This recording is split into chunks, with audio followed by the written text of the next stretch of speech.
Eu sou Hashirama, lutando pra proteger a vida que a gente ama. Eu sou calmo, sábio, tenho determinação, força o suficiente pra proteger uma nação. Mas juntei meus ideais, lutei pela paz, fundei Konoha, não me arrependo do que fiz lá atrás. Vou lutar pra preservar a paz na humanidade.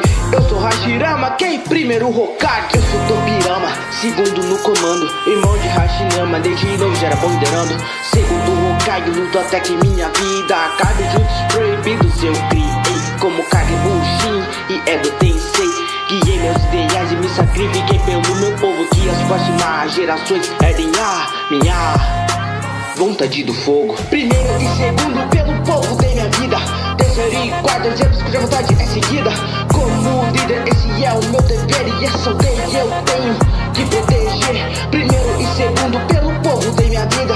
Terceiro e quarto exemplos cuja vontade é seguida.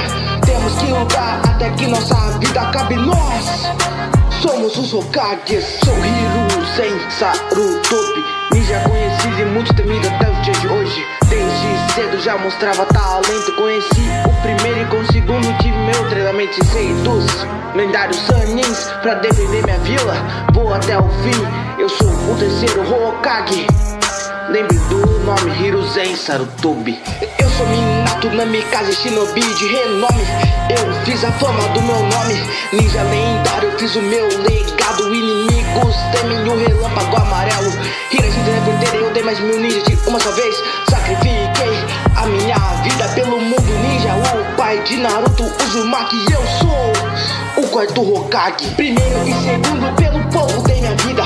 Terceiro e quarto exemplos cuja vontade é seguida. Como líder esse é o meu dever e essa aldeia eu tenho que proteger. Primeiro e segundo pelo povo dei minha vida. Terceiro e quarto exemplos cuja vontade é seguida. Temos que lutar até que nossa vida acabe. Nós somos os Hokages.